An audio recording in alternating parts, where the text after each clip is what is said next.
Hello, everyone.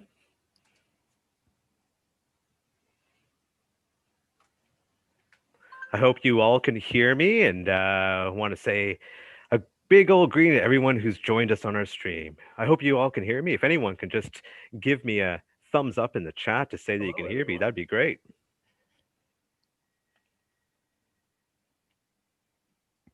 I hope you all can hear me, and want to say a big old green to everyone who's joined us on our stream. I hope you all can hear me. If anyone can just give me a thumbs up in the chat to say that you can hear me, that'd be great.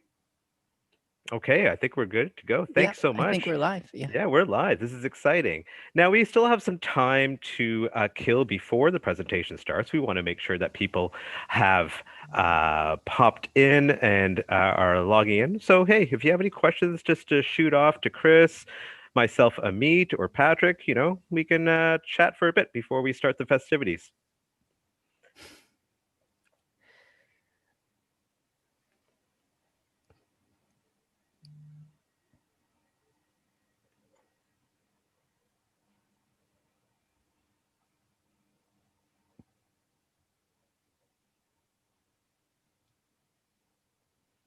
It looks like a lot of activity in the chat already. I think everybody's excited to get this started. I know I am.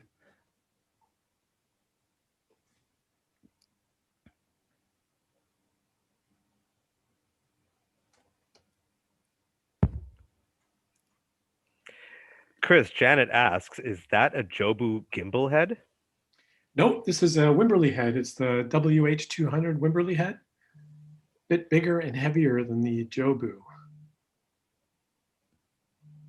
Let's see a closer angle there.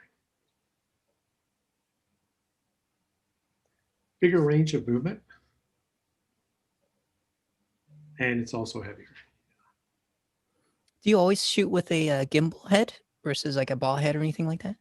Rarely a ball head, but the gimbal, the nice thing about it is that it takes the weight of the camera off your body. It stabilizes everything, and it makes the whole rig weightless once it's balanced. It kind of stays wherever you put it when you're done with it. So you can have a second camera on a strap and be using the second camera, drop it on the strap, and take hold with the Wimberley mounted unit. Super telephoto. Mm-hmm. Very cool. Yeah, for those of you that just joined us, we're just we've logged in a little bit early. We're just giving some time before 7 o'clock for everybody to log in so they can enjoy the presentation with Chris. And we should be starting pretty promptly around 7, right? I mean, yeah, we'll be starting very shortly. I do want to say one thing very importantly. I think my mom's on this call, so I want to say hi, Mom, and I love you. Hi, Mom. Hi, Mom. Thank you, guys. Amit's a very good boy. You should be proud of him. Superstar. Yeah. You're making me blush. Yadu asks, where do you get the wildlife decals for your lens? Oh, so these are not actually decals. It's a neoprene cover. Nice. So, camouflage is really something that humans invented to hide from other humans. So when an animal or a bird sees this in the wild, they actually see this because it's so different to everything else. So one-dimensional versus two-dimensional.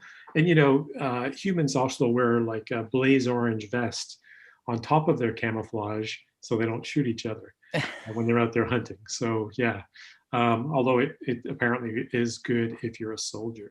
So this is basically here to protect the value of the lens so that when I go to sell this lens, there won't be a single mark on it by banging it into it. Or the other thing is the image stabilizer inside it, the mechanism inside is even protected. It's another layer of protection when it's in an airplane vibrating or moving in your car. It's just that extra ounce of protection. So it's just like a tight fitting skirt that's several pieces that's stuck on there. So it's called a lens coat. And I think Downtown Camera can probably get them if they don't stock them already. We don't stock them now, but something that we can look into definitely. And they make them for all the different brands and sizes of lens, the Sony 2-600 as well here. Is that the 600 mil that's on your gimbal head right now? Yeah, 600 f4. Yeah. Hey, Chris. Linda Dumas wants to know, will this be about nature or cameras? It'll be about both, but mostly about techniques for capturing great pictures of birds in flight, nature. General photography can borrow a lot of the information that comes along. We do talk about cameras because they are an integral part of being able to capture dramatic birds in flight, dramatic action photography.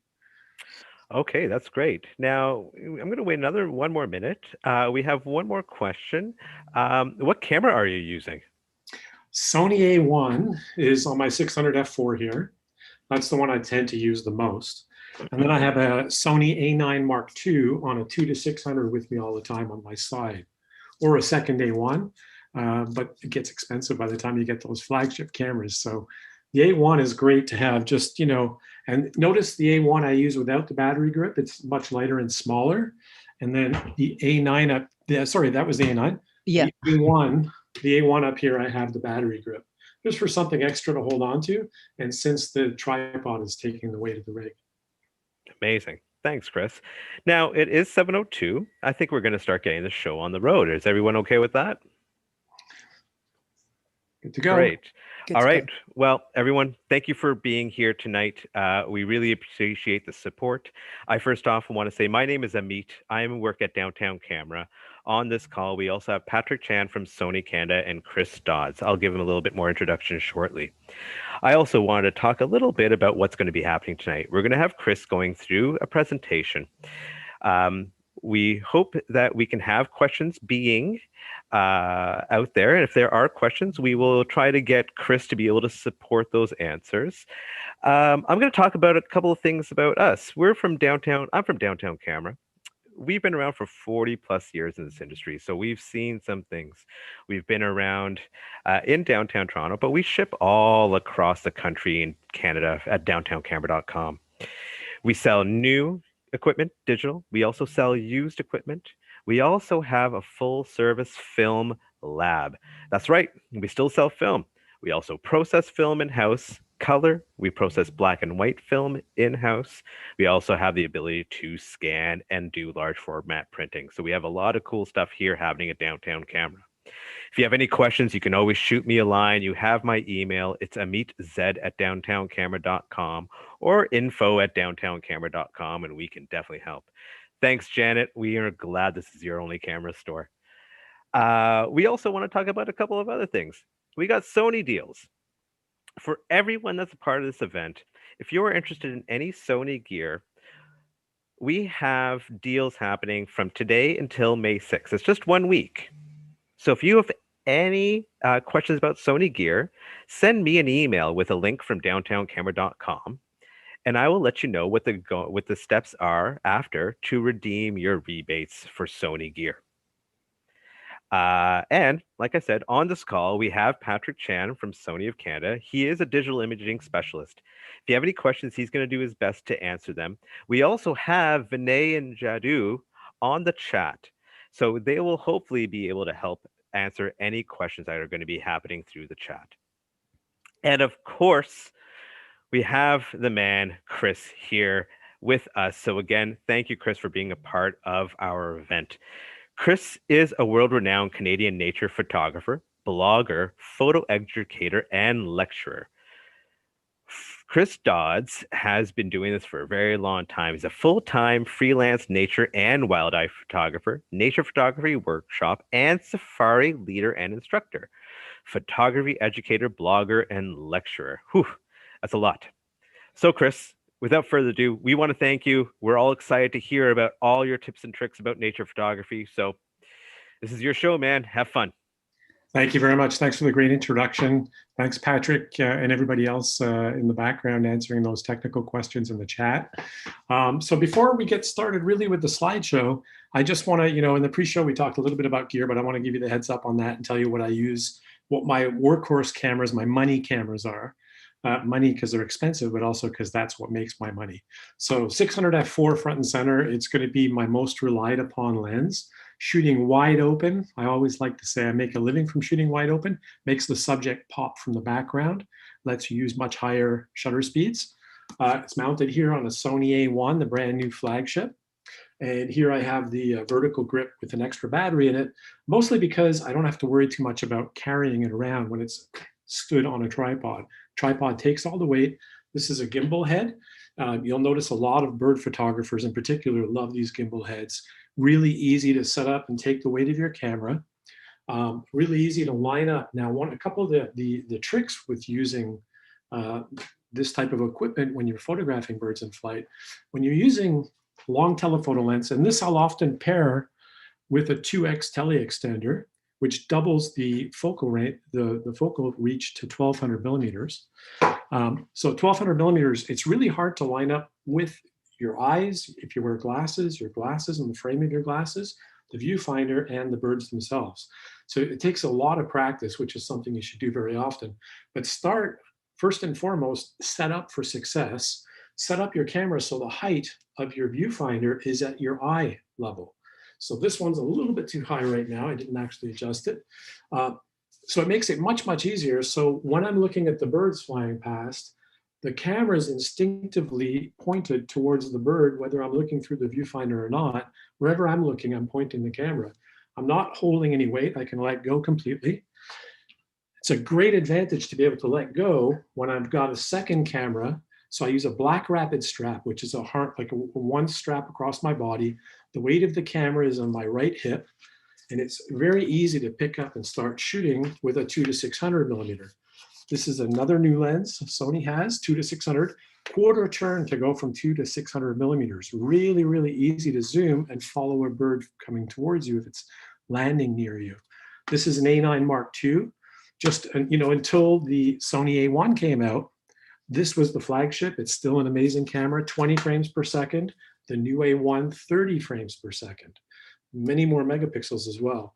But yeah, so that's hanging there all the time. Now, another option, let me show you this. This is something I've started, I've from way back, I used to use a monopod a lot. And the reason I don't like using a monopod with expensive gear like this is because you don't have the option of just letting go and not worrying about it falling over. You're always responsible for this. Now, this is a Wimberley monopod head, and it's a side mount head. So it tilts up and down, and then you turn the monopod to turn left to right to pan. So again, it's taking the weight off your shoulder. The older I get, the more I've done this, the more one of my specialties is birds in flight, and I love marine environments. I love seabirds. So to do that, I'm spending a lot of time photographing from a boat. By doing that, I've damaged my shoulder and my neck. So anytime I can have something support the cameras is good for me. We also have to think about the resolution of these cameras today. They used to say that the reciprocal of the focal length was the shutter speed you needed to use in order to get a sharp image, but that's not the case anymore because the cameras and the lenses are resolving so much detail. It's very much like you've got, if you're focused, let's say at 50 feet, it's like a 50-foot long stick. They used to talk about windmills and the wind tip speed of the ailerons on the windmill. So it may look like it's going slow, but the tip is moving at an incredible speed, and that's where you're focused. So you're moving as probably more than the subject is. So you want to be able to freeze all that with high shutter speeds and good equipment, good solid supports. So without further ado, let me move this a little bit out of the way. Make sure it's not going to slip over and fall over when I'm not paying attention. And we'll get into some pictures.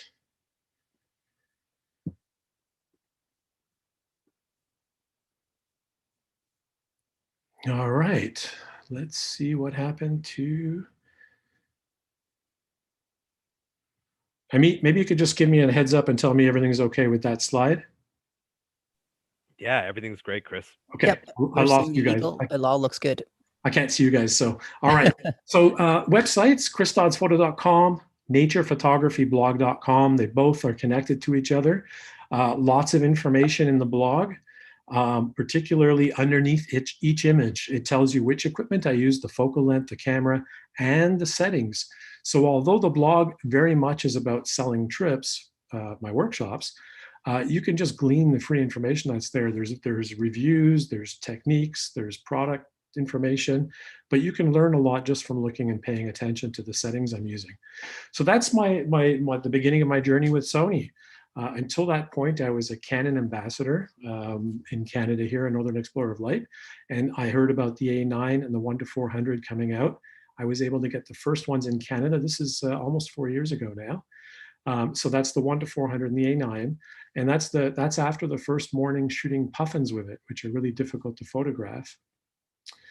And then this is a year, 2 years ago, almost, well, a year and a half ago when the 600 f4 first came out. Again, the first in the country I got to test it on those same puffins. So the reason I was drawn to the mirrorless cameras, there was several reasons. The first and foremost was the size. So on the left, we have a traditional SLR, and you can see on the top is the big bulky pentaprism, the optical prism that projects what the lens and the camera and the film sees to you through the viewfinder. It's an optical viewfinder. Now, keep in mind with that solution, if you're overexposed or underexposed, you're not actually seeing the results in the viewfinder. You're seeing what your eye would see if you took it away from the camera. The mirrorless camera on the right-hand side, you can see how much smaller it is because we don't need that pentaprism anymore.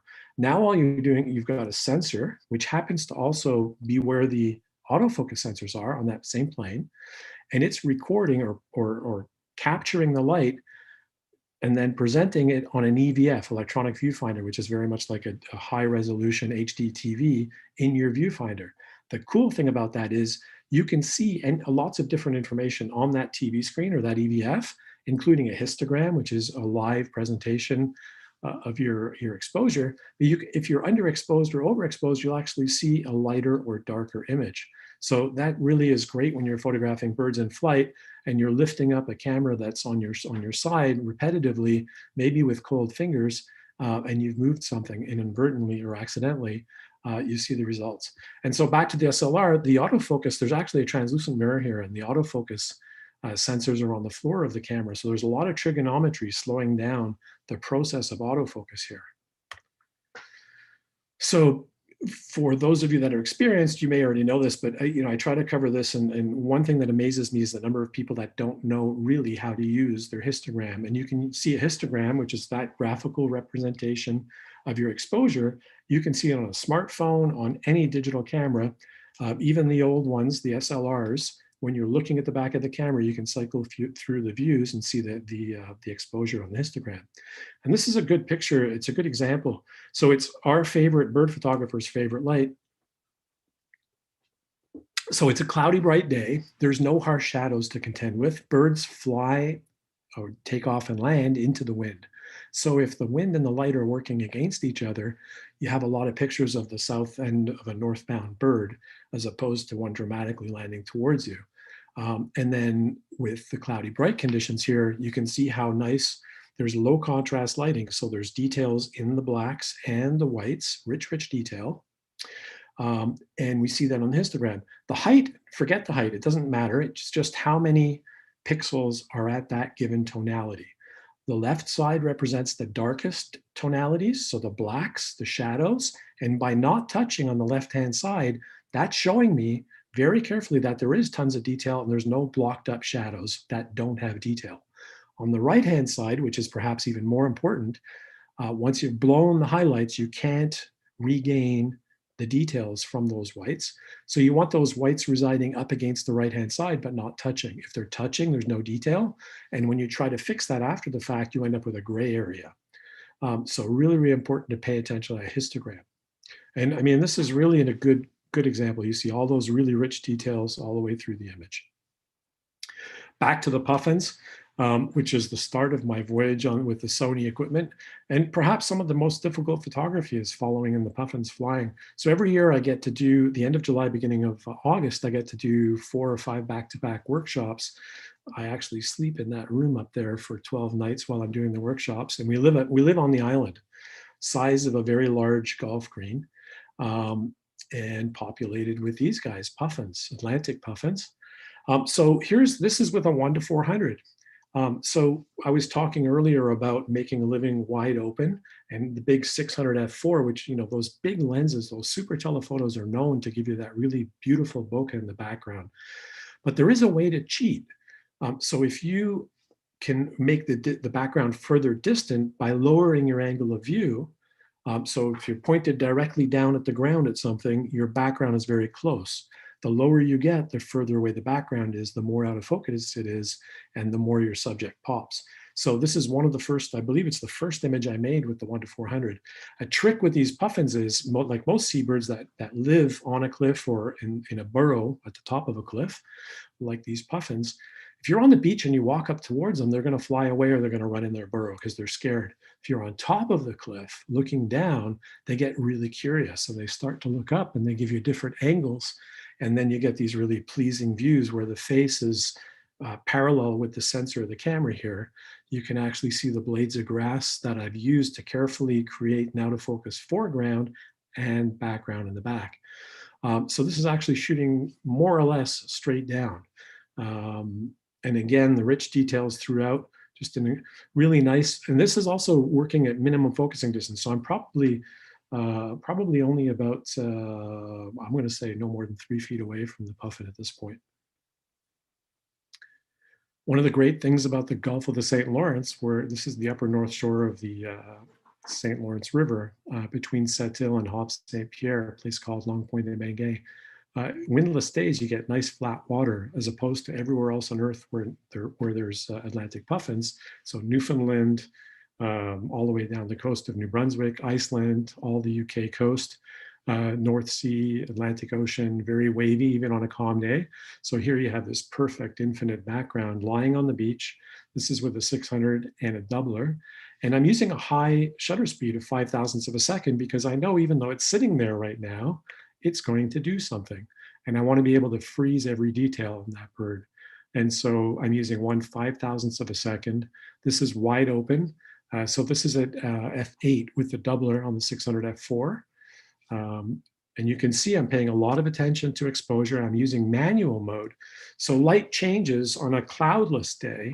The first 2 hours and the last 2 hours of the day, you really have to be checking your exposure frequently, and you do get used to it. But aside from that, for the rest of the day, the light won't actually change. So once you've locked in your exposure and it's right, then everything you see with your eyes will populate your capture, your digital capture. Black will be black, white will be white, and every tonality in between.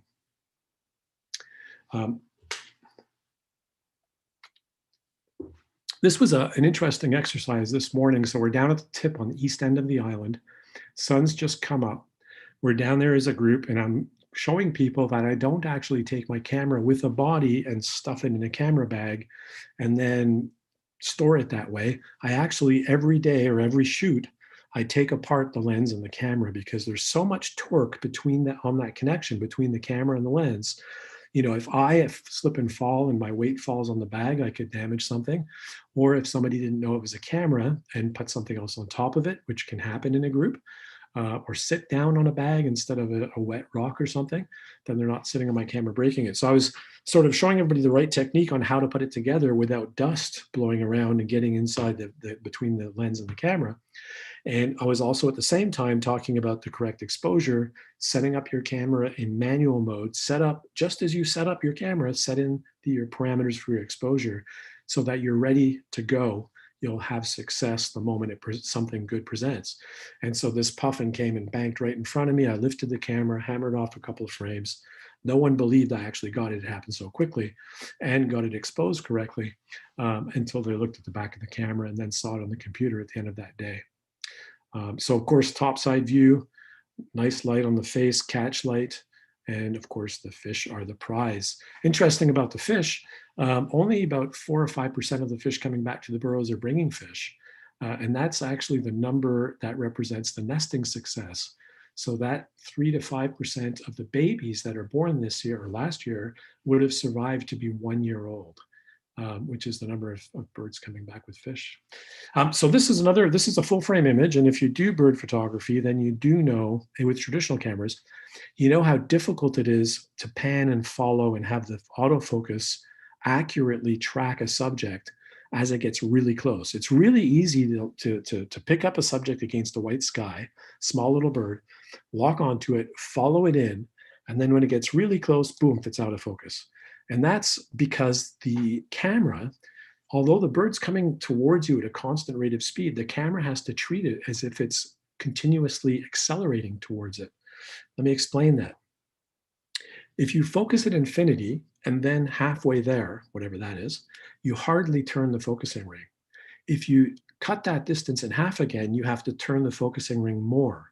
The closer the bird gets, the quicker and the further you have to turn that focusing ring. And that's what the autofocus system in the camera has to do.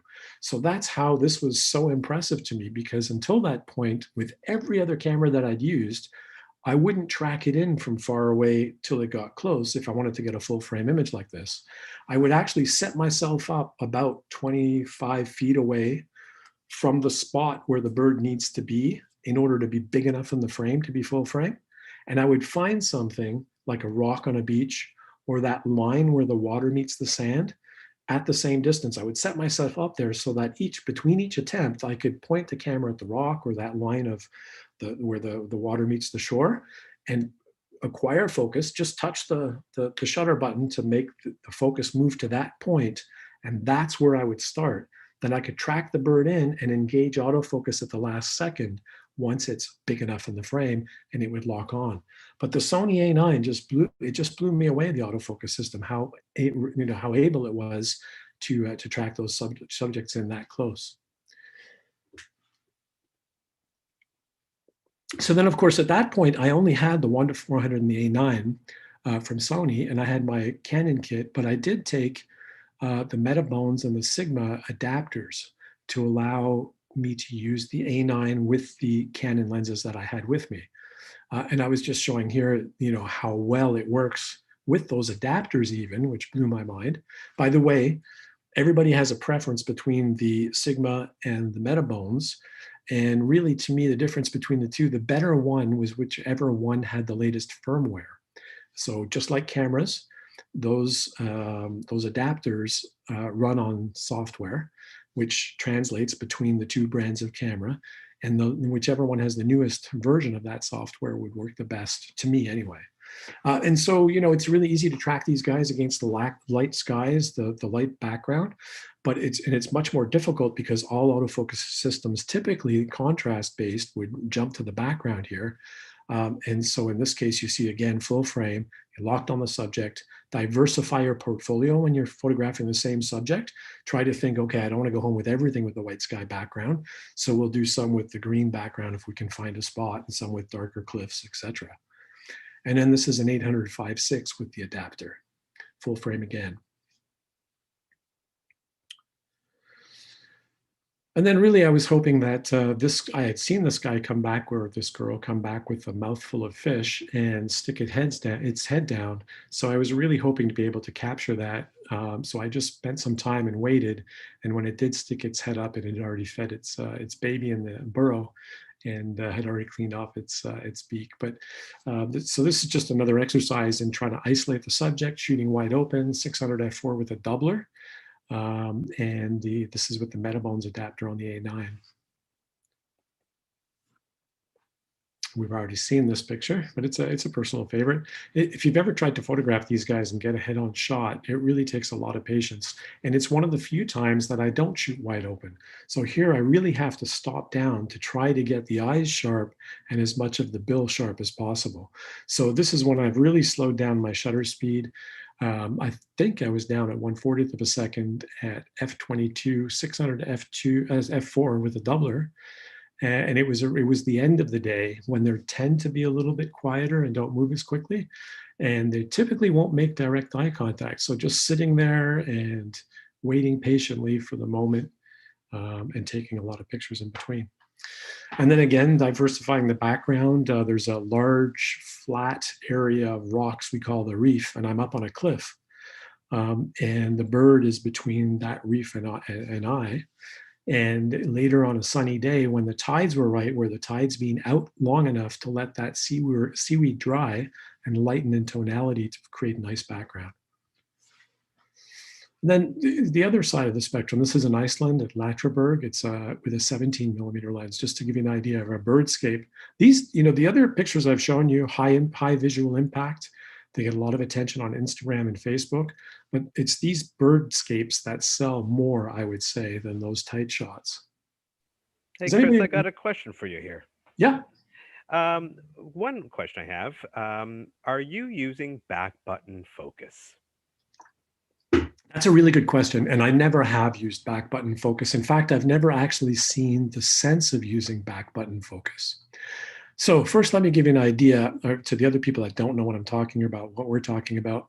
So the idea of removing the pre-focus or focus function from a half depression of your shutter button and then pressing all the way to take a picture, you remove that feature and program it to a button on the back of the camera. So it's near the thumb. So while I get the idea on a stationary bird, in the old days, you would want to focus on a bird in, let's say, one of the thirds, the rule of thirds. So in one of those four corners of your frame. And you want to have the branch or the tree or something, another feature in the rest of the image. So, what I used to do was I used to actually have a stop focus program so I could press stop focus once I was focused on the subject and then recompose. And my logic is I want to be able to operate my camera and grab those shots like in my subconscious space.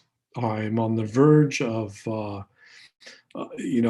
going crazy from being frozen. I'm dehydrated and my fingers are frozen. I want to know that I'm going to get the shot when I press the button. I don't want to fiddle with anything on the back. And the other thing is that button on the back is so small and you're pushing into an ice cube when it's minus 30 outside, it cuts off the circulation in your thumb the entire time you're trying to focus, as opposed to just laying the weight of your hand on that top button, on the shutter button. And with the new systems, you could do lock-on autofocus or eye autofocus. You just don't need to recompose because the camera picks up where you want to be focused, and therefore you end up with the correct composition that you were looking for. Is there any other questions there? Yeah, do you have time for one more, Chris? Sure. Someone was asking, when you have the camera on the gimbal, do you turn your stabilizer off or do you leave it on?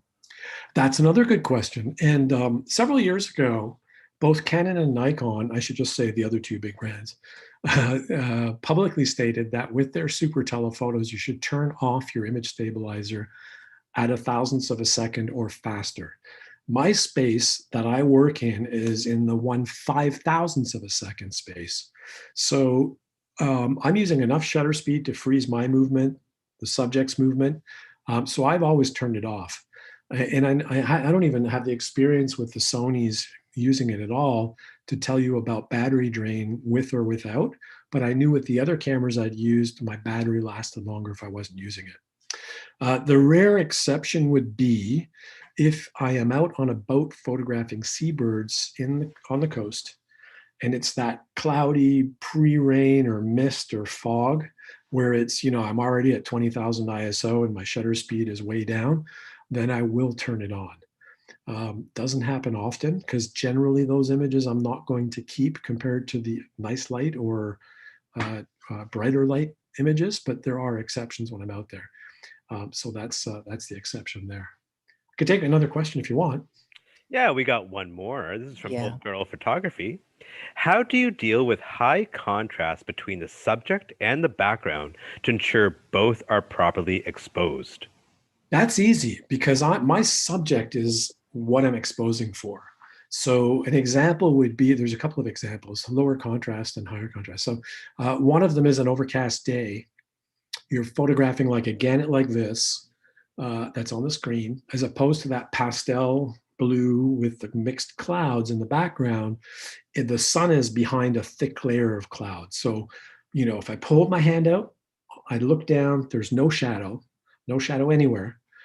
Yet there is that bright sun right behind the subject.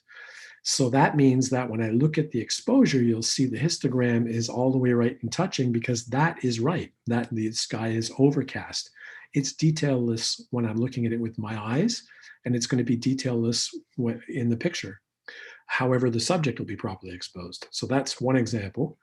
Another example would be a white bird like a gannet or a gull against a dark shadow in a gulch because I'm in a boat, harsh light from, let's say, the side, and that gulch is black from shadow, and this white bird is in the beautiful light. That's high contrast. So of course the white from the bird is going to be all the way to the right on the histogram, but not touching. In that case though, on the left-hand side, the blacks will be touching because it's a black, dense shadow that my eyes can't even penetrate. Therefore, it will be touching the left-hand side. It'll actually make for a really nice image in those circumstances. So I'm always exposing in manual for the light falling on the subject, which accurately records the subject's tonalities and tones. The whites are white, the blacks are blacks, and every color and tone in between is the same way. They look the same in the picture as our eyes see them. So hopefully that answered your question. I'm going to continue on a little bit now and take you to the next spot, which is Bonaventure Island in Quebec here. It's a fantastic place. So this is a northern gannet with seaweed you've been looking at for a second here. So this was this is a little MPEG video I put together with 30 frames captured in 1.5 seconds at 20 frames per second with the A9 with the 1 to 400 millimeter lens. And I started 100 millimeters, and as the bird's coming towards me to land, I'm actually zooming out. The camera's capable of checking focus 60 times a second. So what I did was I actually recorded these. It's one of the only times I've ever photographed in JPEG in 100 years. So I did JPEG without sharpening contrast, with no changes. They're all neutral JPEGs. And I just assembled them in this movie. Now that could also be 30 frames of a second from the A1, the newest flagship that's come out that I showed you.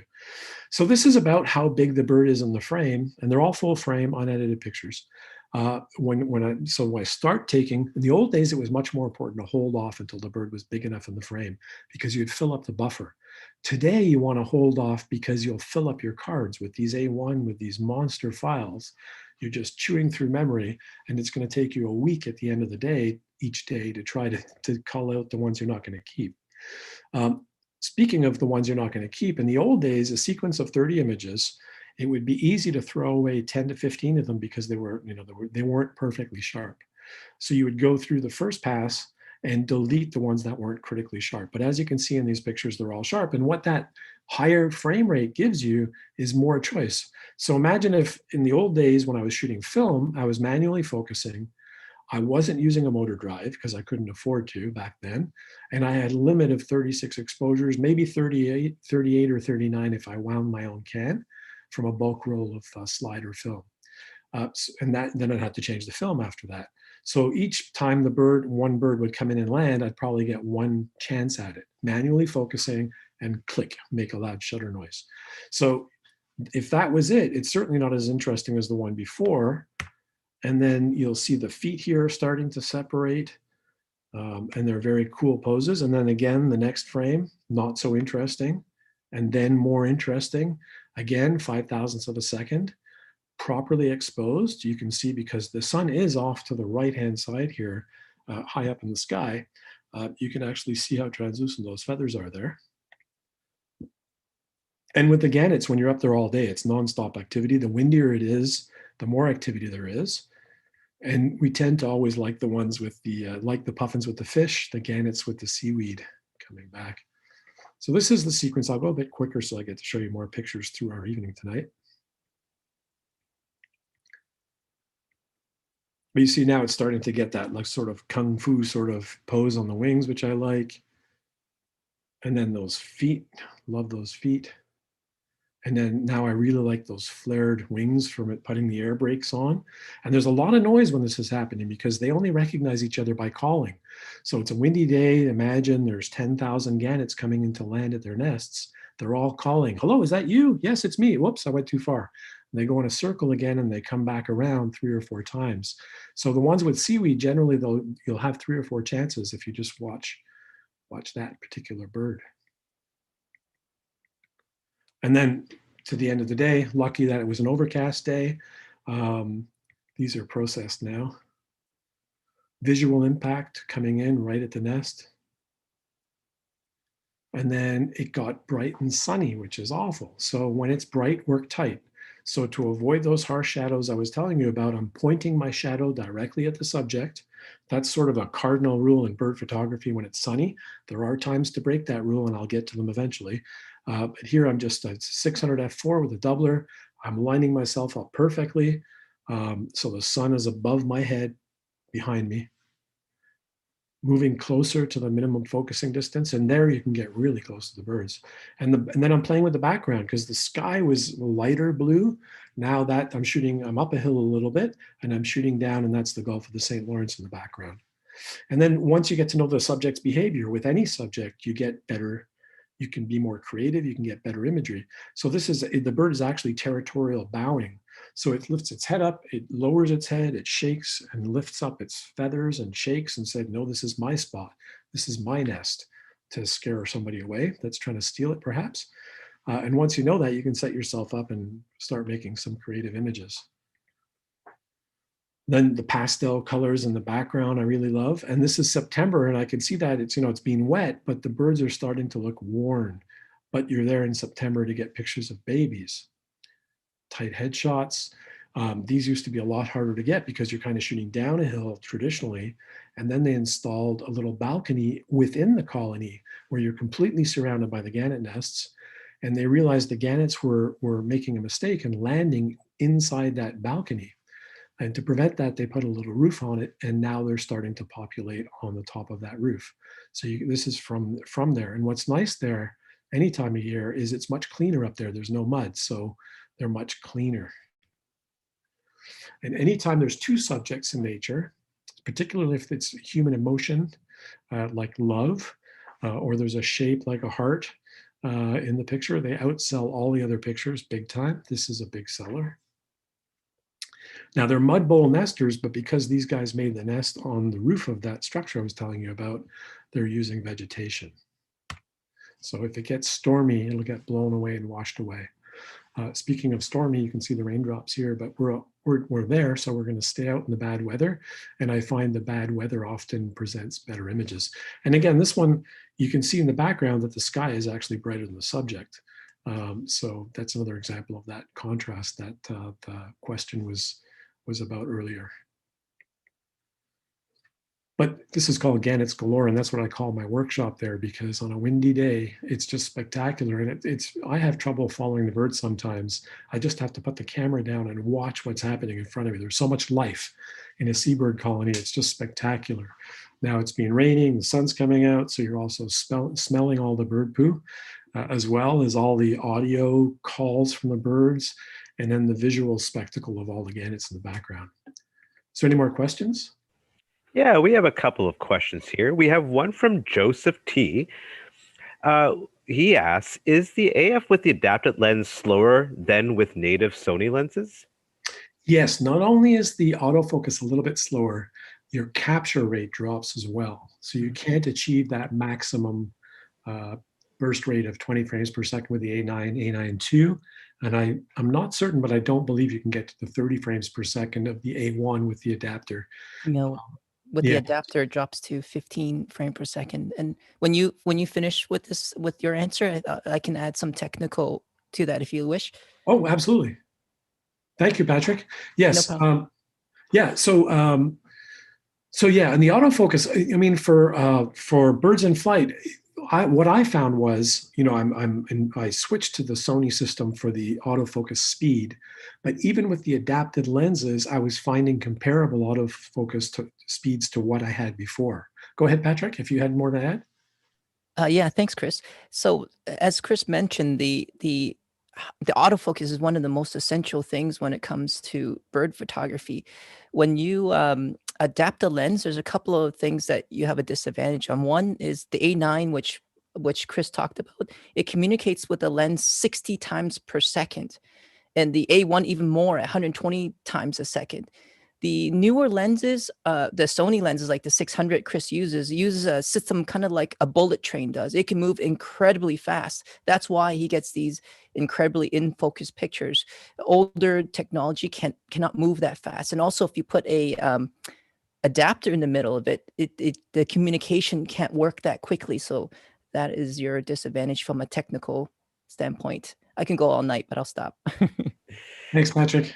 Great. Thanks, Patrick. Thanks, Chris. We got another question as well from Rob Verdun. He says, how do you go about finding your subjects? Do you use guides? Yeah, no, typically I don't. So, and that's changed over the years because when I first started doing this way back, like 1985, I didn't have the internet. I didn't have a smartphone in my pocket where I can pretty much do anything I want and find out anything I want. There is bird lists now that I can sign up for. So Quebec and Ontario in particular have big ones in Canada where you sign up for a mailing list. And as part of that mailing list, if you're out bird watching, you report rare bird sightings or exceptional bird sightings. And so now I get an email alert to a separate email address, and I see, oh, there's a brown-browed warbler somewhere in Toronto, and I can go running off to the exact location of it. I can also look up any one of a number of bird guides that's in my phone digitally and see range maps. So if I say, oh, I want to photograph such and such a species, where do I have to go? I can look that up right away.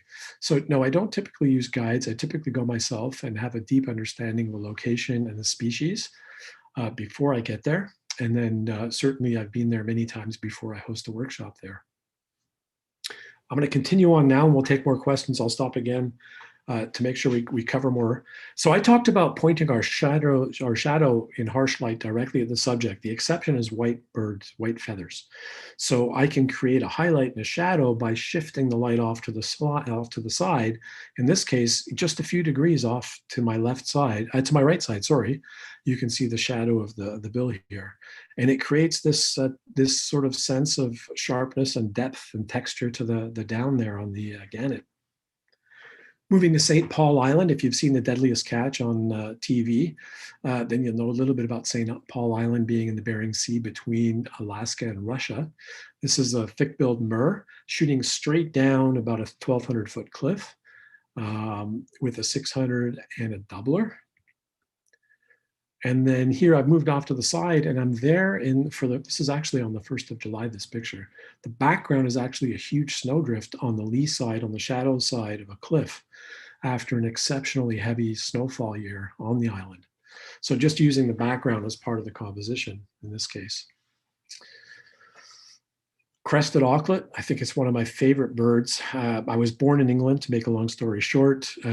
All English kids get a little clementine or tangerine in their stocking at Christmas. And that smell is the same smell that these guys, when they're together on a ledge in mating season, they have a gland that secretes an oil that smells like that. And so I'd read about this, but I'd never smelt it. And then one day on St. Paul Island, Zapatney Cliffs is the actual place. Right off at the end of a long cliff, there was a ledge of about 30 of these guys all together, and they were all beaking and fencing, really, rubbing their bills together and greeting each other. And the wind wafted up, and it was overwhelming, the sense of like memories of Christmas, but also the smell of tangerine, clementine sort of smells. They got this beautiful crest. There's 3 species of puffin in the world, and 2 of them are on St. Paul Island. So this is a tufted puffin.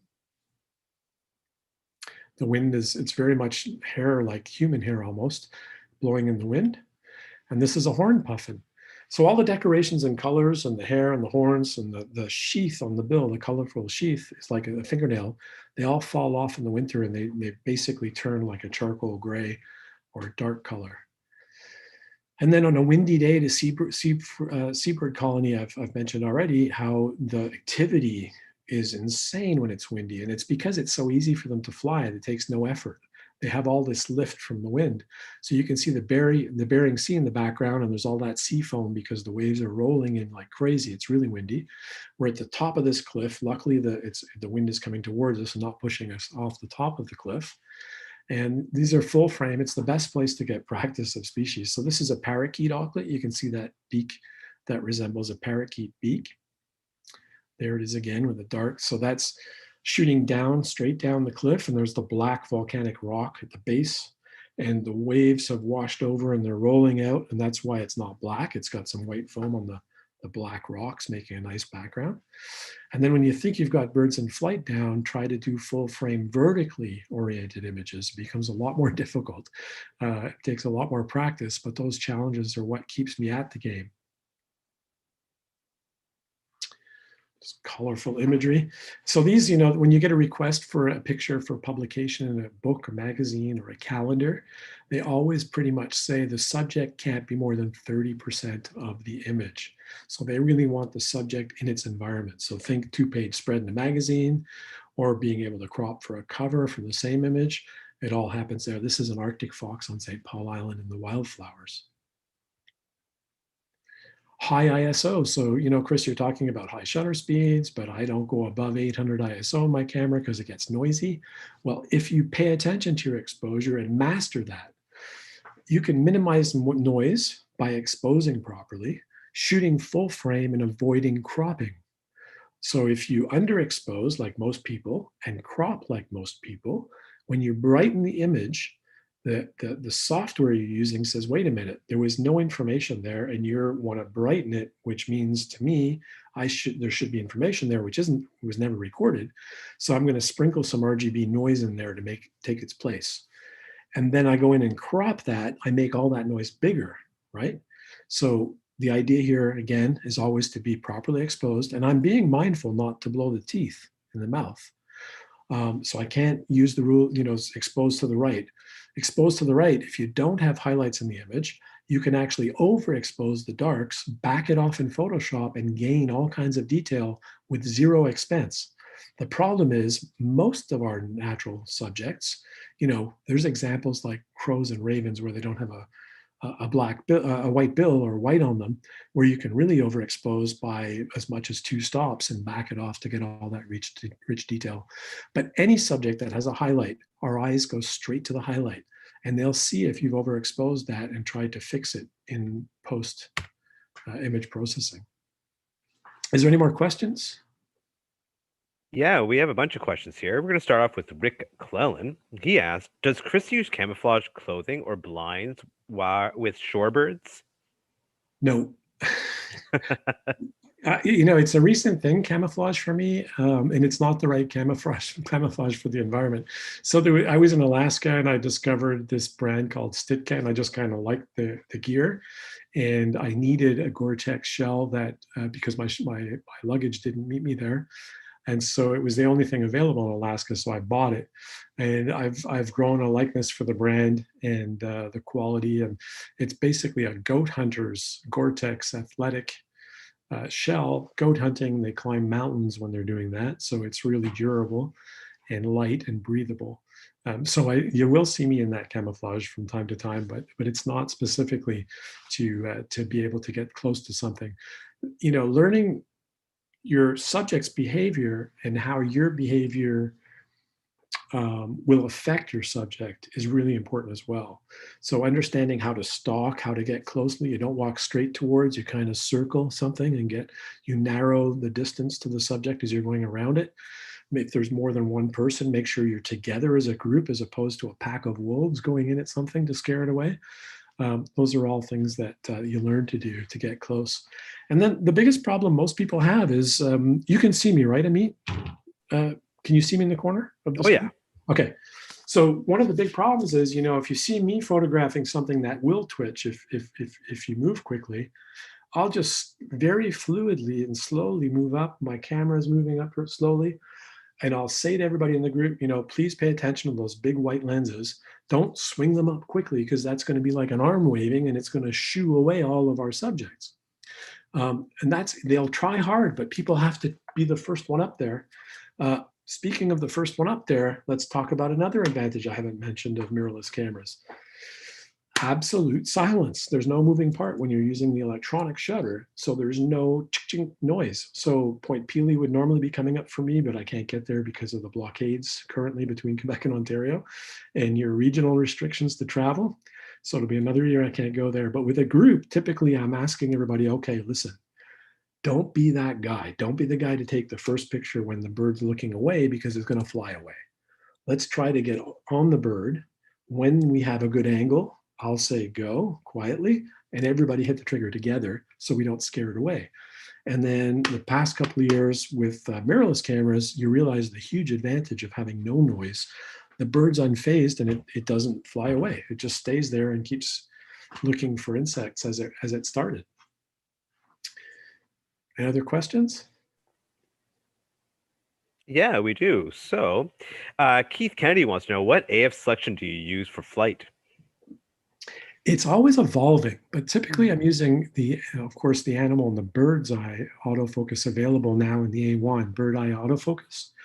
And then I'll use, I'm always tend to be playing because I have so many questions about what works. I would say that on the A9, the A9 II, the A1, tracking works really well. Flexible spot, small, works really well for birds when you're tracking small things flying, moving. The only weakness I've ever found so far with the eye autofocus on the A1 is if you point towards, for instance, a small sparrow size or warbler size bird, dark black, with black eyes without color in their eyes. And it's relatively small in the frame. So you're doing a birdscape, sort of the bird in its environment. And it's a side, it's a profile view. It tends not to work as well then. It tends to lock on the shoulder. And so that's when I'll use the flexible spot small and lock on the side of the face. But that's, that's a rare circumstance. Generally, it works extremely well. The other time it doesn't work is if you're photographing a bird that's coming towards you and it's up high. Because of course, even we don't see any eyes to lock on, but then it's going to lock on the bottom of the bird, which is the right place to be focused. And so that works really well. This is a sequence of great gray owls in Bracebridge, Ontario, actually, near the water treatment plant out there. And this is early courtship behavior. So it's some of the only pictures of this behavior ever captured in the wild. And it was something to watch. I made about 80 frames. And exposure-wise, here it's really easy too. So you could point your camera at the snow, fill the frame with snow so you're seeing only white, and in manual, set the camera so we know you want to use, let's say, if it's action, 5 thousandths of a second. So set up 5 thousandths of a second. You're going to shoot wide open and you're using a 1:400. So at 400, it's 5.6. So set it at 5.6, 5 thousandths of a second. Point the camera at the snow and adjust it until the meter says +1 2/3. Why?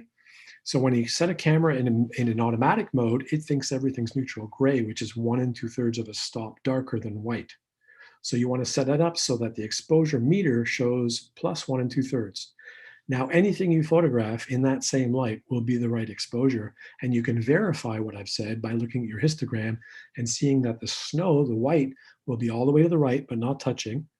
And all of the other tonalities will be properly populated in the histogram. So in this case, there'll be almost nothing at the left-hand side, and there'll be a bigger spike towards the left side of the middle. So middle tonalities, there's some darker than middle tonalities here, more darker than middle. So it'll be a left sort of sloped slant on the middle of the histogram.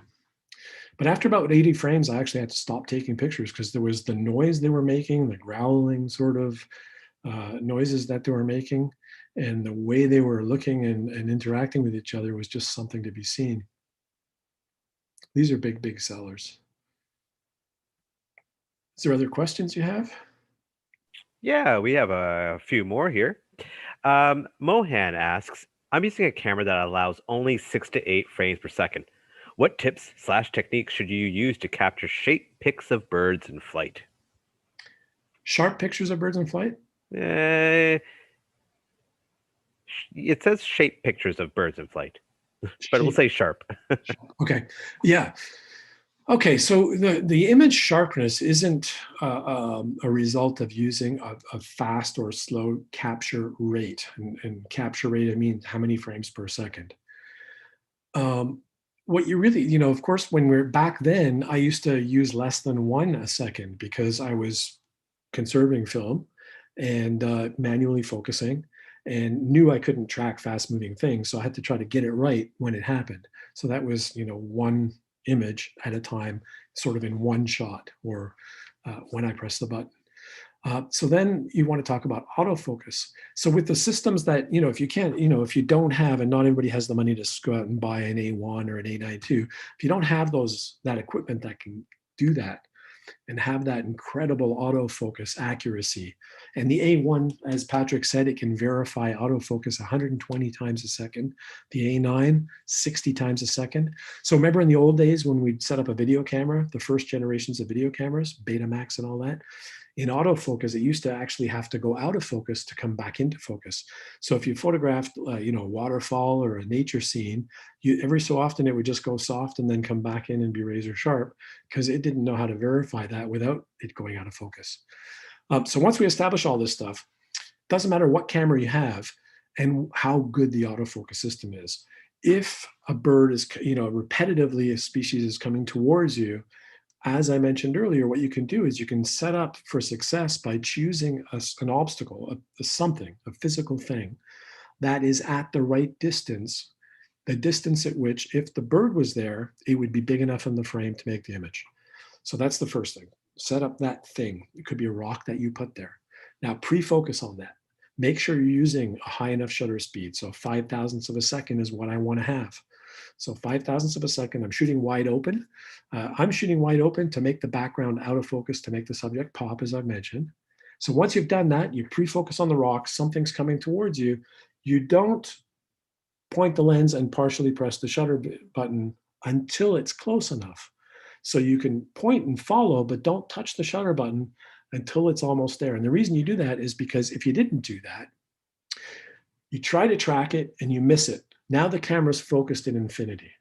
The bird's coming back. Now you're trying to get focus or acquire focus. You're expecting the camera to be able to lock on something when it's already focused all the way back there, but now the bird keeps getting closer. It can't keep up with that. And so it doesn't have half a chance to start with. Or it's focused, it actually locked on to the last second, and it's focused much forward of where you're going to acquire the subject. So now the focus has to go back towards where the bird is, but the bird's coming towards you. So you kind of defeat the camera, or help it in its defeat by doing that. But by waiting until the subject is close enough and pre-focusing on something at that distance, then you're able to get these razor sharp images.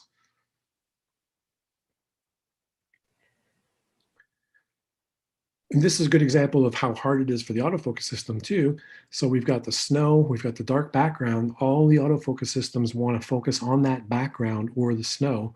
Very few of them want to lock onto the actual bird. So again, having something at that distance to focus on, to pre-focus, really helps you with those other models of cameras. Do we have another question? There's some good questions so far, by the way. Yeah, we still have a bunch. We have one from Dominique Chung. They're asking, does the doubler slow things down? That's where I made the typo. Okay, so the doubler, we have two options in the Sony space and most of the professional imaging space, you know, a 1.4 and a 2x. They do slow down the autofocus abilities, but the new generations of these are absolutely incredible. And I'm going to argue that using the 600 f4 with the Sony A1, I actually cannot see the difference in the autofocus speed in most circumstances. If it's really dark with low contrast, again, going back to that, well, like this picture, dark background, it's really cloudy because it's snowing. Even without the snow, if it was fog or mist or rain, it will slow down a little bit. But in most circumstances, I don't notice a difference. Yeah. I can even use a 2x on the 2-600. So the 2-600, but what happens here is it's a noticeable slowdown, but it's still workable with most birds in flight if you know it's going to slow down. So now you start thinking about premeditating how to make the image better. And again, we go back to that, choosing something at that right distance to pre-focus, or just, you know, if you're photographing a flock of geese and you want to isolate one goose, they can fly fast at times. They're really fun to watch when they're trying to lose altitude quickly because they tip sideways to lose that altitude. And that's when they move really quickly. But the rest of the time, they move in a very deliberate fashion. So panning left to right, for instance, you don't necessarily need that autofocus speed. So that's when it really works well with that. By the way, that 2-600, you can get a similar effect, 50% free. So you've got a high megapixel camera, the A1, put the 2-600 on it, and you're at 600 millimeter focal length, but you can set the camera to APS-C mode, which crops. It uses the middle part of the sensor and magnifies your image that way. So there's not actually a physical thing doing the magnification. It's like an in-camera crop, but you can do it with such a high megapixel camera. So that's another option. I tend not to do that because if you're cropped in that tight, perhaps you're going to start clipping wings off. And unless you're really trying to conserve memory cards, you can crop your images later. So that's what I would tend to do if I was going to do that. Chris, do you mind if I make a quick comment on the silent shooting? Oh yeah, sure. Sure. There was a lot of questions on the chat about silent shooting, and I think one of the important parts about the two cameras that you mainly use, the A9 and the A1, with all mirrorless type cameras, when you're shooting in silent, you run into a problem called rolling shutter. The A9 was the best in the market when it came to the least amount of rolling shutter. So that means if something's moving really fast in your frame, like for example, a golf club, if you tried to take a picture of someone doing a golf swing, your golf club would be a really weird shape. The A9, it would be nice and straight. You'll get a proper shot. The A1 is even better. So that's the defining. If anybody wants to shoot silent shutter with fast moving objects in the industry, it's de facto that they're using either the A9 or the A1. And Patrick, on that same note, later that year when I first got the A9, I got my hands on the A7, whatever version it was, which does have rolling shutter, like an iPhone. When you photograph that spinning propeller out the window of your airplane, it's all hooked. Same deal. And so I had the A7 and I thought, well, I've got these ducks in front of me in New Mexico, so I'm going to put the 600 with a 2X on a tripod with the A7 super high resolution camera, because I don't need to freeze the action. But what was happening was the ducks, watch my head here, ducks go past, and as they swim with their feet, their head bobs. And so I was getting elongated heads as a result. And that's why I don't use that camera for what I do. Yeah, only the A9, A1 can shoot a picture like that. And it's just because the type of sensor they use called a stacked CMOS sensor. But Exactly. Thanks, Patrick. Thank you. White balance. So in the field, so in the studio, Yadu will probably always have a passport color checker with him or some reference to proper colors to set up in his scene when he's photographing in the studio. He does some amazing studio work.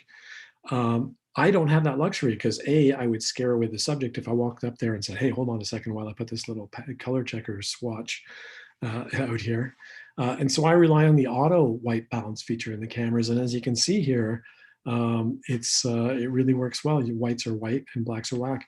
Now, in certain light conditions, you'll see in your pictures, even a properly exposed image, there's shadow highlight. The snowflakes create their own shadows.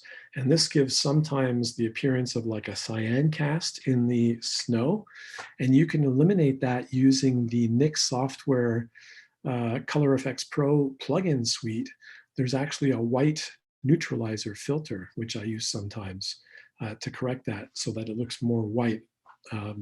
And you see that what I'm talking about, even in the wild without a camera, you can see with your own eyes, the snow becomes less white as the lower light angle because of that.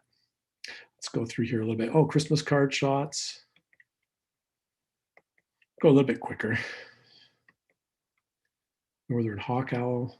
There's a lot of comments about how beautiful your pictures are, by the way. Thank you very much, everybody. Really, really cold, and I know it's really cold, and you know this in Ontario. So with global warming, Lake Ontario doesn't freeze all the way over, and it freezes really late. And so as a result, you're getting at the very least a lake effect cloud every day. So at the beginning and end of every day, you're getting this cloud. And if you're not getting that, you're getting lake effect snow from those clouds, which is really nice for photographing owls and things. And so here, this is the sort of the end of February. It's minus 34 in the field with howling wind. It's the last drops of light. And I know that it's been cold for a while from the picture and the color of the light because Lake Ontario is frozen. There's no cloud. It's just cold. Me and the cold out there in the owl. And that's the early morning light from the same conditions with the really puffy, fresh snow. Let's go a little bit quicker to cover some other ground. This was actually interesting. It's an owl on a fence post with wind gusts repetitively blowing it off the fence post. So it was coming up and settling between each gust. And another trick with NIX software. So white birds, low contrast light. Polar bears are the same. The fur on polar bears, they're like fiber optic cables. There's no definition on those days.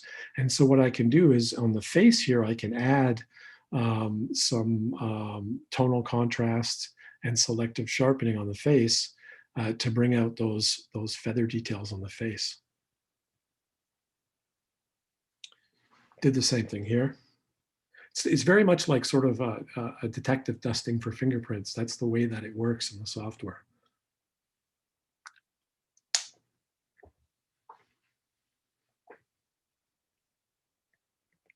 Go a little bit quicker here.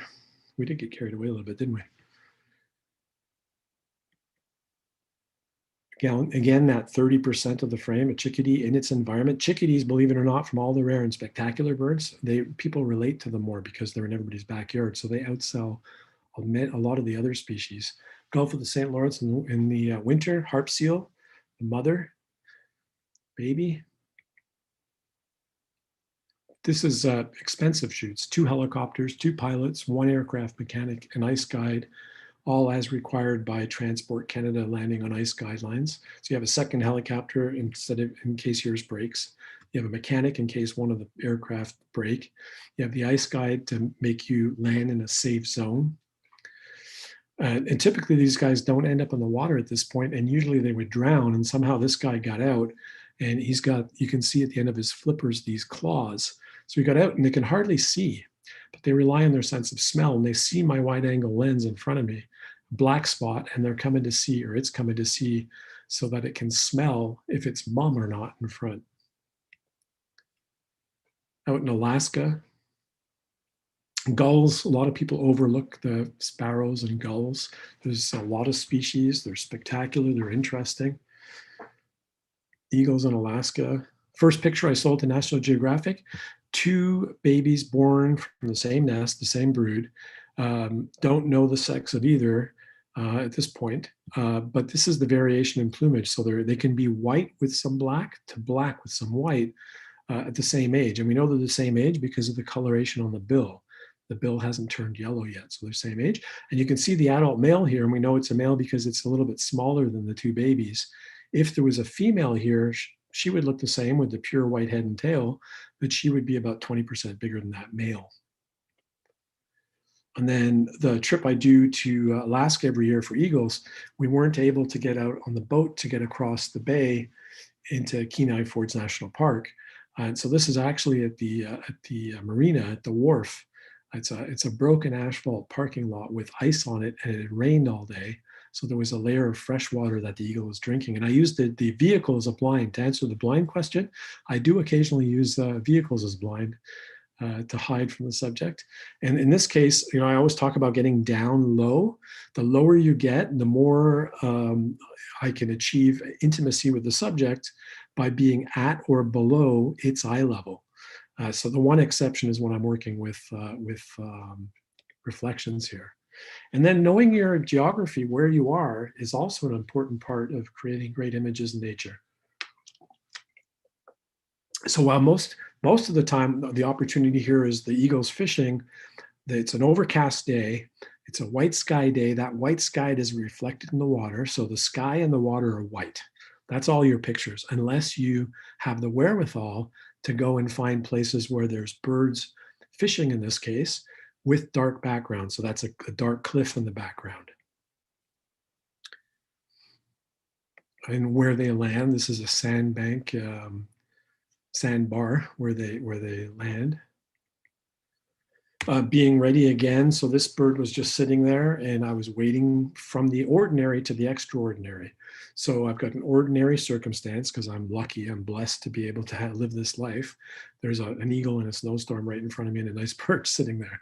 So once you've done that, you're just waiting for something to happen. So having that higher shutter speed, because I can use high ISOs with these cameras and not pay a price with noise, as long as I'm exposed properly and not cropping the images. So I got to remember to back up because I don't want to clip those wings or zoom out if I'm using a zoom lens. And again, knowing the geography, so the dark cliffs reflect in the water, making the water dark when it's snowing for this, which is a once in a lifetime kind of image for me for eagles fishing. Practicing when the light's harsh, everybody sort of gives up and, well, light is so harsh now, you're never going to make a great picture. But when they bank around and you get a topside view that's fully illuminated like that, it does work. It's also great practice for your hand-eye coordination and muscle reflex. And I'm lucky to have a few of those once in a lifetime moments. Again, here, setting myself up for success. I can't do this in my backyard in Huntington, Quebec, because there's no bald eagles. So I go to one of the best places in the world to photograph eagles. Fishing, all the eagles congregate in Kachemak Bay, because as their lakes and their homes freeze over where they nest, they all end up there for the open water so they can fish and feed and eat, survive. Let's go a little bit quicker so I can. Another favorite, that morning light.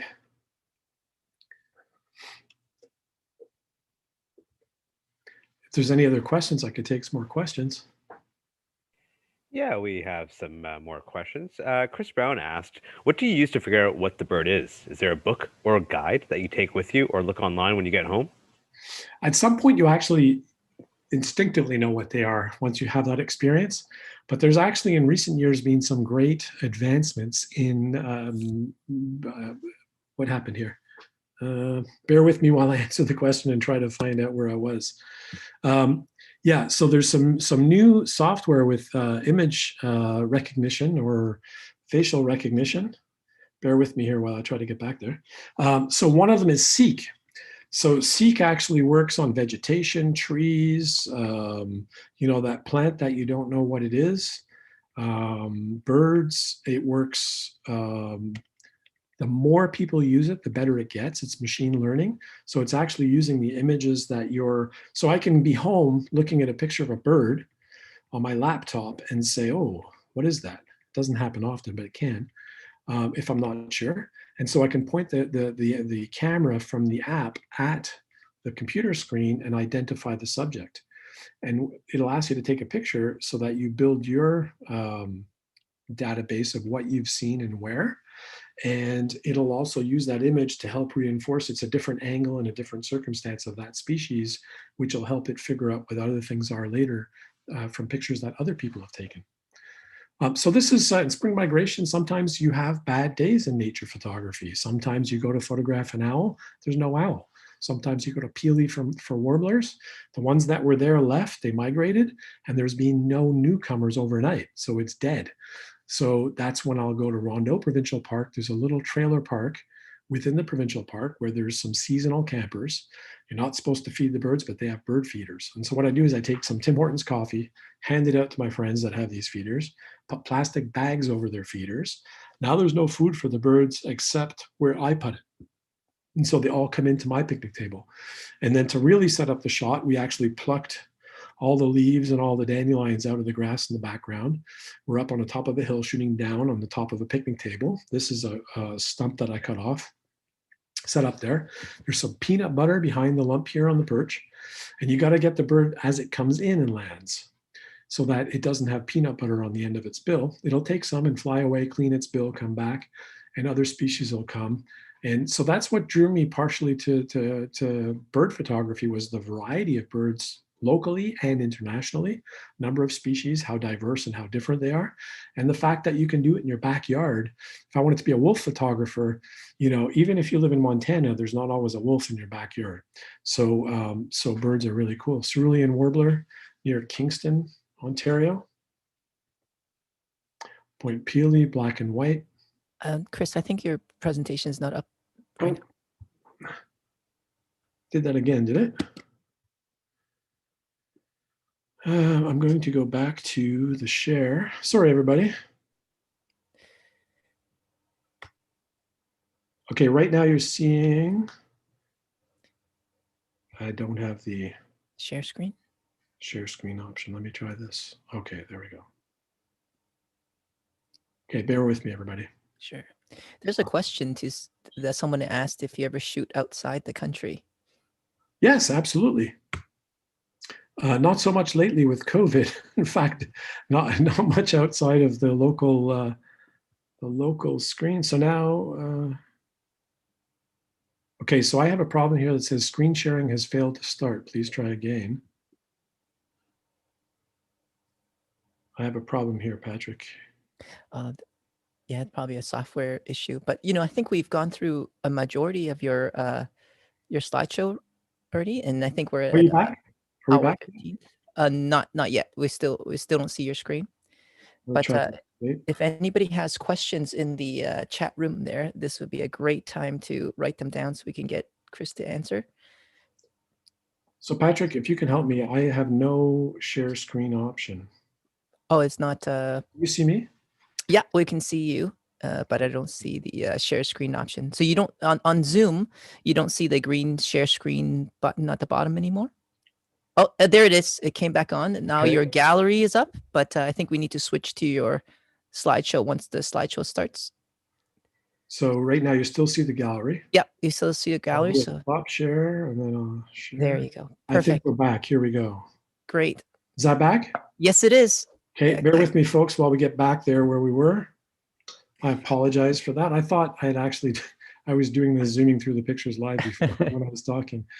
That's okay. I think your story was still riveting, so that was okay.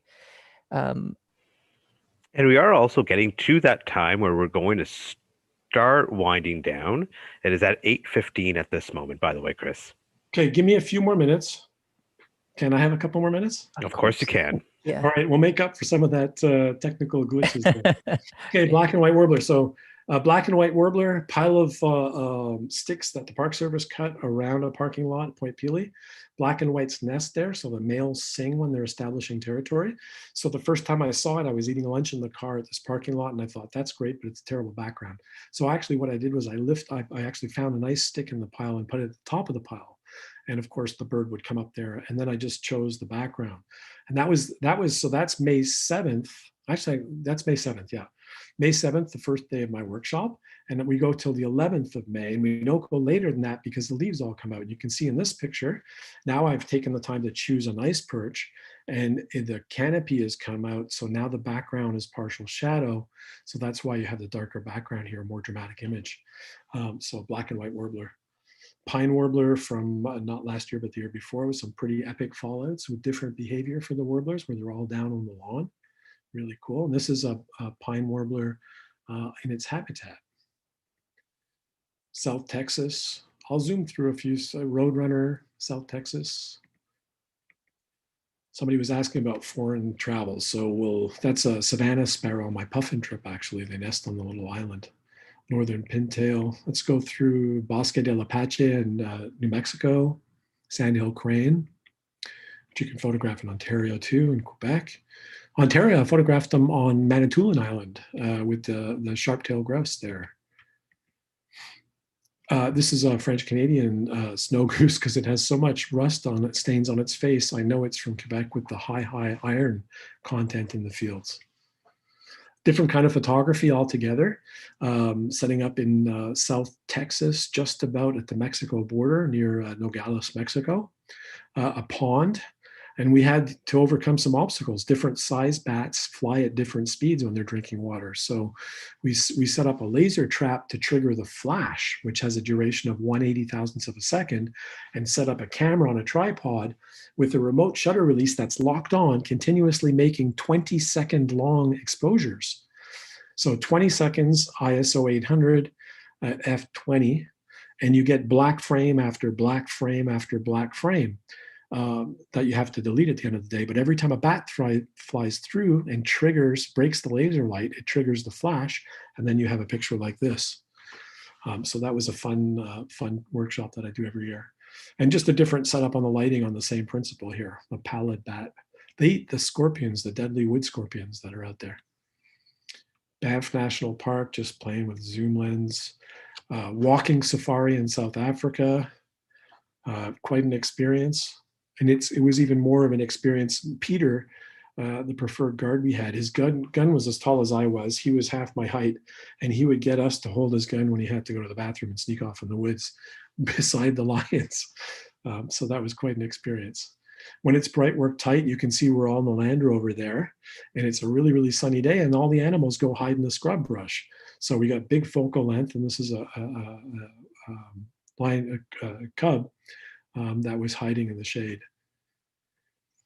So I'll go through these a little bit quicker. This was an interesting experience because everybody else that posted this picture after that workshop trip, that safari, they all said that it was growling at us, but it was actually the bottom of a yawn. It wasn't growling at us at all. It was actually quite tolerant of us.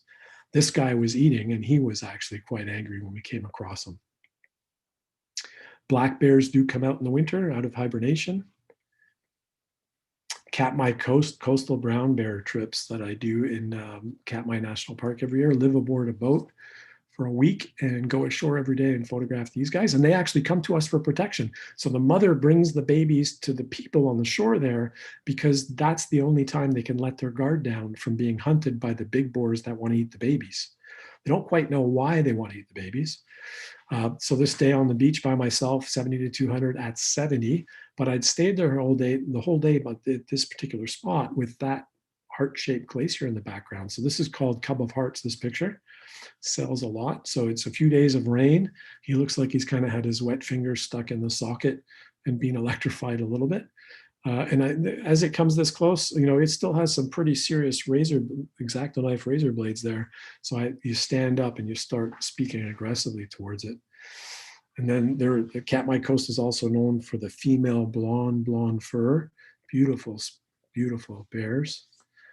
And then siblings learning the ways of life, play fighting.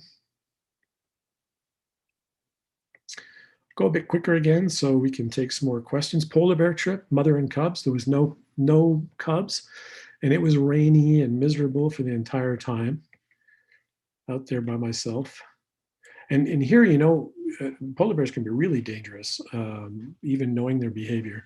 But to get an idea of what you're dealing with, I just bang my wedding ring on the tripod, little tap, tap, tap. And if the bear reacts, then I know it's never seen people before and it's going to be easy to deal with. But if it doesn't react, then I know it's been with people, probably in Churchill, and it'll be a lot more difficult to deal with. This was my two cashews. You can see the two canine teeth there, but the study in contrast between the unexpected muddy bodies and the clean white heads of all the polar bears that were out there. Much, much different in November when they're trying to eat you. So this is in November. This is when you have to have more people around you guarding and taking care of you, making sure you're not eaten. And there we go. So we could take all the questions you want. That's great, Chris. Thank you so much for that presentation. That was great. Yeah, that was amazing. You had me riveted. Yeah, for sure. They were great photos, amazing info, and I just wanted to say of you, first of all, big thank you from us. Rob has a question, and he did answer it earlier, but what was the name of the camo that you use? On your lens. Oh, on the lens, Lenscoat. So lenscoat.com is their website, but you're going to pay, you're probably going to pay exorbitant import duty fees and stuff. So Amit, that would be a great product for you guys to take on. And if you send me an email, I can introduce you to Scott, the owner of the company, and set that up for you. That's great. I appreciate that. Sherry Lynn asks, know why starlings would be chasing and dive bombing an owl? Yes, in fact, that's a good question. So you'll see that in Ontario, Eastern Ontario, Southern Ontario. When owls are out on fields, crows, all the other birds will come and they'll bop it. So that's a unique behavior in the bird world, and it's not exclusive to just owls. Basically, any predator that's out there, the little birds that are more agile and quicker will come in and say, I know you're there, don't come after me. And they'll harass it. So it's called harassment, that behavior. Chickadees do it, and chickadees are great reference when you're looking for owls. So the owls that aren't in the field, that are in the woods, like the saw-whets and the boreals, when you're looking for them, they're really hard to find. It's really like finding a needle in a haystack.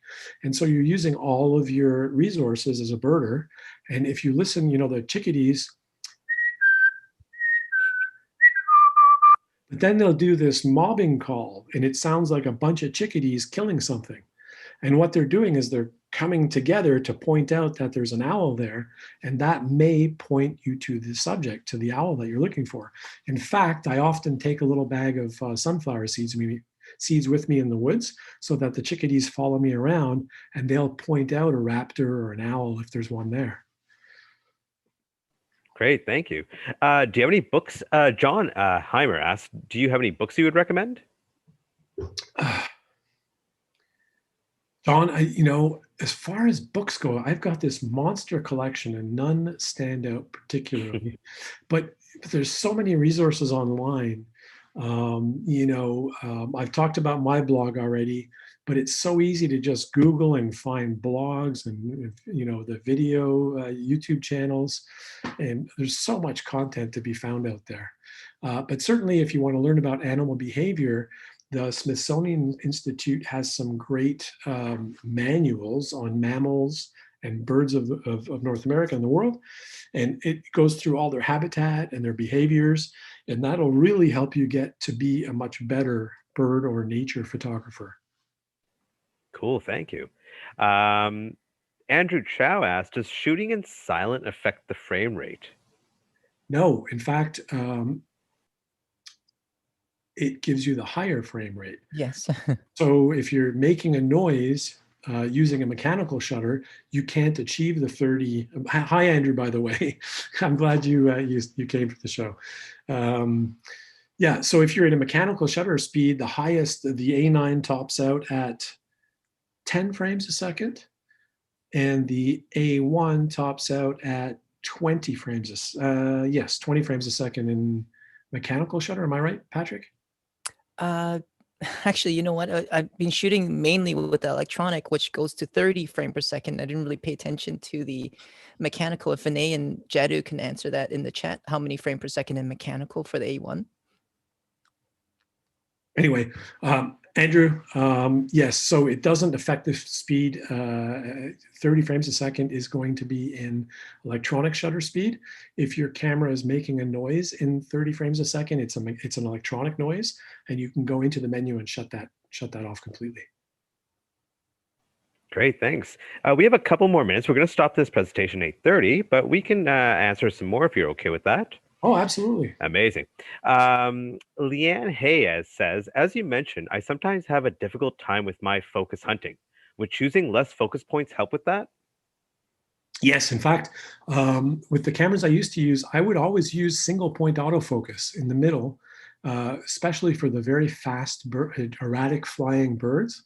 It really did help, I found. That said, for some people that don't have the hand-eye coordination or the reflexes, it's very, very difficult to place the single spot on the head, let's say the head of the bird. Whereas somebody that has a lot of practice, like me with single point, I can actually put it on the neck of the bird, which ensures that some of the wing and all of the face is within the depth of field. Yeah, just for FYI for the people watching, you can do that single point, but you can also change the size of the single point from large, medium, or small. So once you get better at it, you can change the size to a smaller point. Thanks, Patrick. Great. Dominique asks, any recommendations on how to get started selling photos? Yeah, that's a good question, and I get that question a lot. I think that a lot of people have success by starting locally with prints. So, go and establish relationships with local craft artisan type stores, set up a little gallery. If nothing else, that'll give you encouragement when you do sell something. It could be greeting cards, it could be prints. It gives you sort of a beginning, the entry level sort of skills to start selling. You start to learn how to present and how to sell your product, which is ultimately selling yourself. Because even though you're a photographer, to be successful, whether it's doing workshops, publication, you're being a salesman in pretty much any aspect of life. When you're successful, at some point you're selling. So learning how to do that and how to interact with your audience, and then start building a web presence and start figuring out how to be different in marketing that presence to people. And one of the biggest mistakes people make, because I hear often, Chris, bird pictures don't sell. I've got the full 5,000 friends on Facebook, and I can't sell a bird picture to save my life. Well, first thing I do is I look at the pictures. Is it a picture that's really worth someone buying? And of course, some of the time the answer is no, they're not very good. But a lot of the time they are very good. The problem, those 5,000 friends on Facebook, they're all bird photographers. Why are they going to buy your pictures? So you have to build an audience around what you plan to do and what you plan to sell. So it doesn't exactly give you the keys to sell the pictures, but it gives you an idea on how creative you have to be. And just always remember, it takes a lot of peanuts to feed an elephant. So any angle you can create a revenue from is a good angle. It's a good revenue, even if it is a small one. That's great. No, thanks, Chris. I think we've reached the end of our time. We can talk all night about this stuff, but we want to thank you. Downtown Camera wants to thank you, Chris. Downtown Camera wants to thank Sony. Thank you, Patrick, for helping us out. Thank you, My everyone. pleasure. If you guys have any questions and that we couldn't get to us, shoot ameetzed@downtowncamera.com an email. I'll do my best to answer any questions we can. I can even forward some off to Chris. And if you have any questions about Sony gear, like I said, for the next week, we will have deals going on for Sony gear. So if you have any questions about Sony gear, send ameetzed@downtowncamera.com an email with any links from our website for Sony gear, and I'll let you know what the next steps are. And Chris has one more thing to say. Well, just thank you very much for being such great hosts. Thank you to the team, Sony. And I know it's more than just Patrick's face. There's more people behind the scenes answering questions as well. I didn't get to see that part of the interaction, but I'm very happy that they were there to be able to help with the questions. If you have other questions too, you can also email me at chris@chrisdoddsphoto.com. Remember to think of going to my blog, naturephotographyblog.com. You can also get there at chrisdoddsphoto.com. Just Google my name and it'll get you to both places right there. Thank you very much. There's been some great questions, and look forward to perhaps in the future catching up with you guys in the future. Thank you very much. Great. Thank Thanks you a very lot. much, everybody. Have a Take good care, evening. everyone. Bye-bye. Stay safe.